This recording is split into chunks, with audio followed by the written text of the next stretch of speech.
I used to think I knew my wife, Emma. We'd been married for 10 years. She was soft-spoken, kind, and always humming while she cooked. But something changed after her father passed away last November. She didn't cry. She didn't speak for days. She just stared. At first, I thought it was grief. But then, the dreams started. She would sit upright in the middle of the night, her eyes wide open, murmuring in a language I couldn't understand. One night I gently shook her to wake her up. She turned her head slowly toward me, smiled. But it wasn't her smile. And then she whispered, "He's not asleep.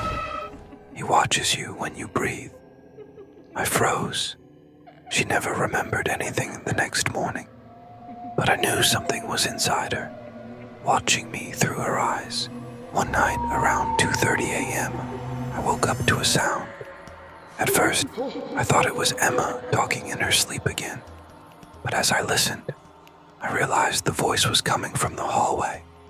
A low, raspy whisper. It was saying my name, over and over again. "Daniel, Daniel, come here."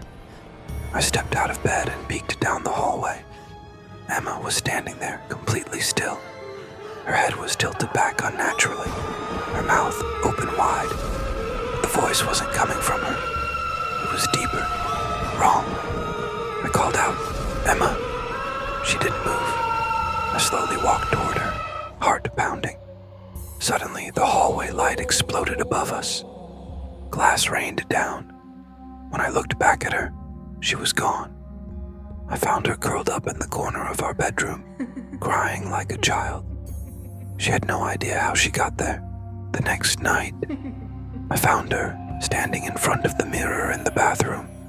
She wasn't brushing her teeth, wasn't doing anything, just staring. Her reflection looked wrong. Her eyes looked empty. I gently touched her shoulder and said, "Emma." And then she turned to me with the coldest expression I've ever seen and whispered in a voice that didn't sound human. "He said you're not listening, Daniel." I froze. That voice, it was deep, hoarse, layered, like it echoed from something hollow. I backed away. "Who said that?" "Emma, what's going on?" And then her eyes rolled back. Her knees buckled, and she collapsed to the floor. I carried her to bed. She didn't remember anything. But that night, as I lay beside her, I kept hearing scratching behind the walls. And I swear, just before I fell asleep, I heard it whisper again. "You were warned." That night, after what happened in the bathroom, I barely slept. But when I finally drifted off, I had a dream. Or at least, I hope it was a dream. I was standing in our hallway. Everything was dark. The lights were off.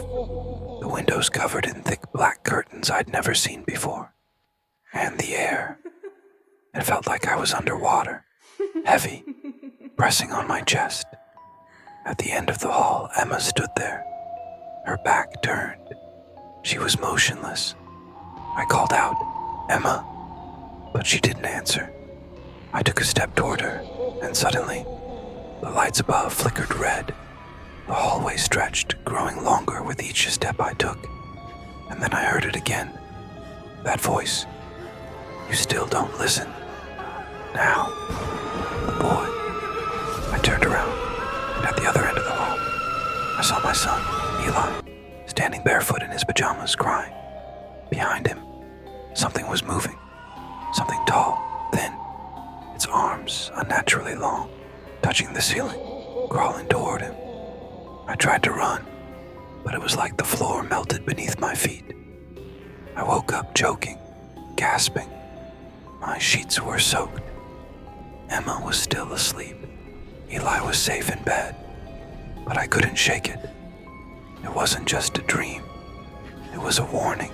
The next morning, I tried to convince myself it was just a nightmare, but something had changed in the house. The air felt thicker. The walls felt closer. Emma barely spoke to me, and Eli, he wouldn't leave his room. That night I woke up to whispering, not in my head. No, this was different. It was coming from the walls. I got out of bed and followed the sounds down the hallway. Each step felt like walking through ice water. When I passed Eli's room, I heard him sobbing. I opened the door and froze. He was sitting on the floor, rocking back and forth, whispering something over and over. He's watching me. He's watching me. He's watching me. When I asked who, he looked up at me. But it wasn't Eli's face anymore. His eyes were completely black, and his mouth, it opened far too wide. You let him in. That voice, it wasn't a child's. It was deep, ancient, hollow. Then he collapsed. I screamed for him. We rushed him to the hospital. They ran every test, blood, brain scans, sleep monitoring. Nothing. He's perfectly healthy, they said. But that night, while changing his clothes at home, I saw it. 3 claw-like marks running down his back. Deep, raw, fresh. Emma saw them too, and she fainted. That's when I knew. He didn't just visit us. He marked us. I walked into my son's room just after 2 a.m. He hadn't been sleeping for days. His teachers called. He wasn't speaking anymore, just staring. I turned on the hallway light and slowly opened his door. The moment the light touched his skin, I froze. He was sitting on the floor in the center of the room. His pajamas were torn. His back, it had 3 fresh glowing scratches, like someone had clawed through him. But it was his eyes. They weren't his. They were pitch black. No whites, no pupils. Just endless, soulless black. And when he looked at me, he smiled. That wasn't my son's smile. It was something else. Something wearing his face. Then he opened his mouth, and in a voice deep, ancient and cracking like firewood, he whispered, "She's next." I backed away in terror, but then he stood up, and his shadow stretched across the room, moving in the opposite direction of the light. That night I didn't sleep. I just sat in the living room holding a kitchen knife, waiting for morning. But morning never felt the same. After that night, I started locking my son's door. Not to keep anything out, but to keep him in. I know that sounds cruel, but you didn't see what I saw. Every night, at exactly 3:13 a.m., I'd hear him laughing. Not a child's giggle. This was guttural, wet, like something choking on blood. One night, I decided to watch.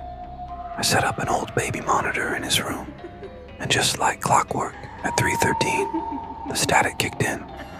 Then came the whispering. It wasn't just him. There were others.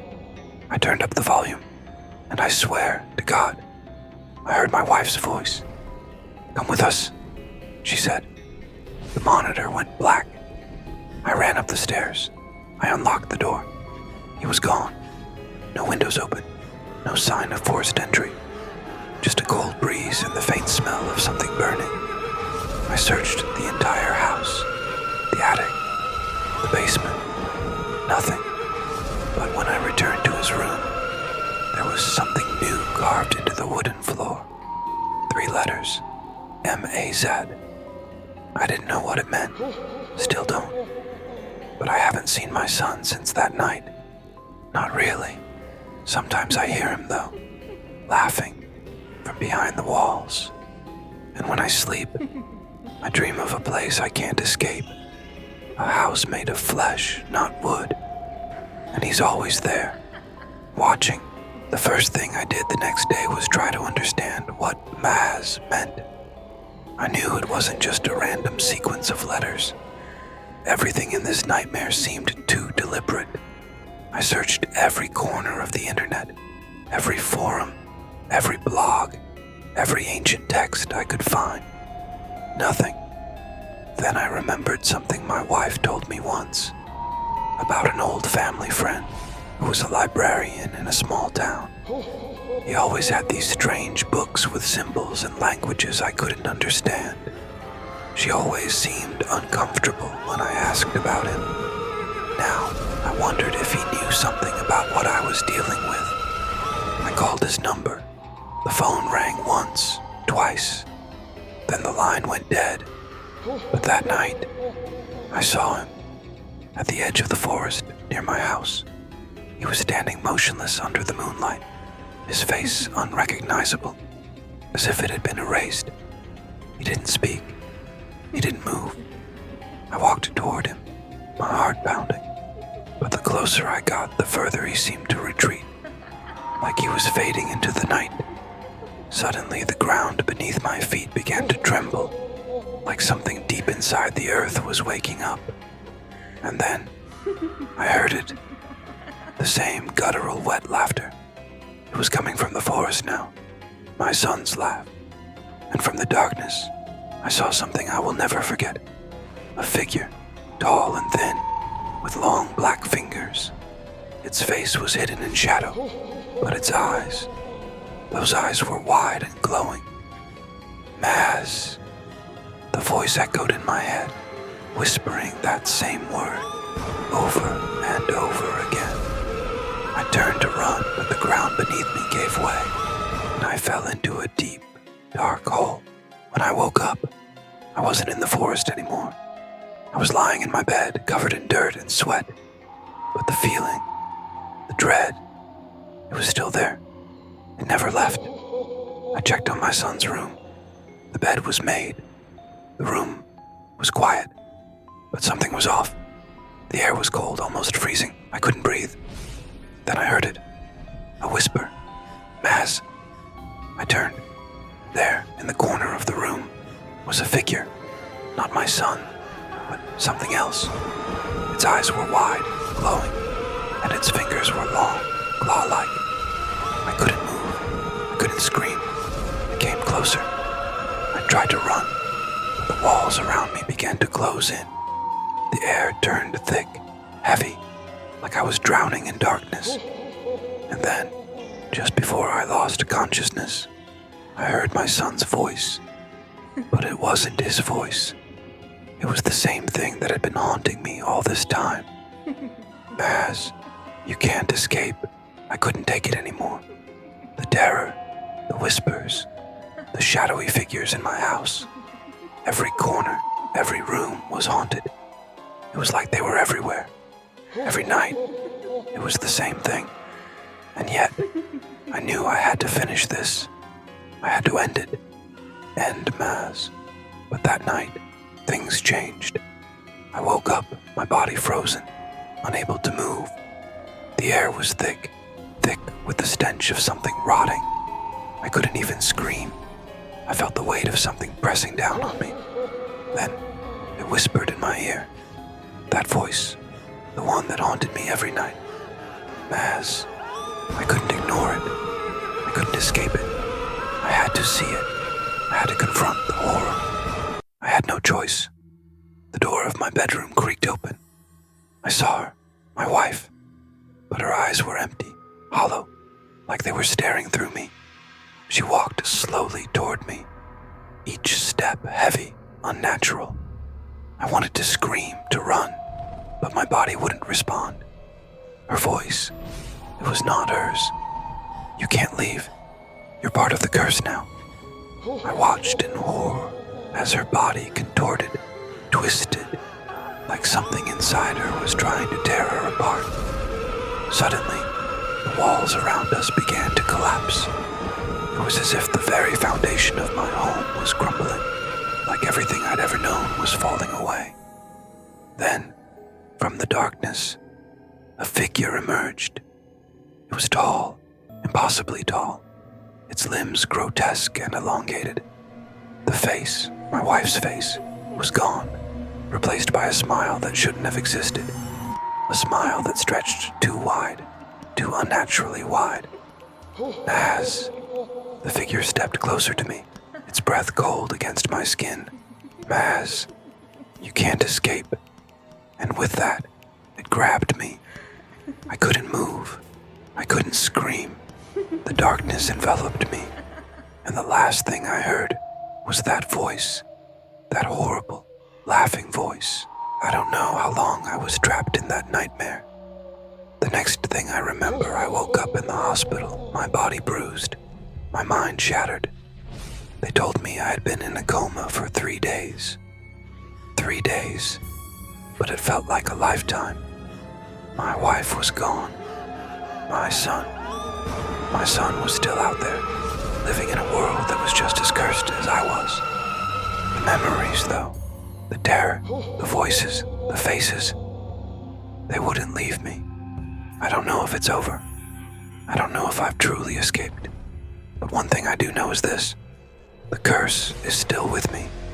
Even now, whenever I close my eyes, I hear that voice, that whisper, M.A.Z. And I know they're still watching, still waiting for me, for my son, for anyone foolish enough to try and escape.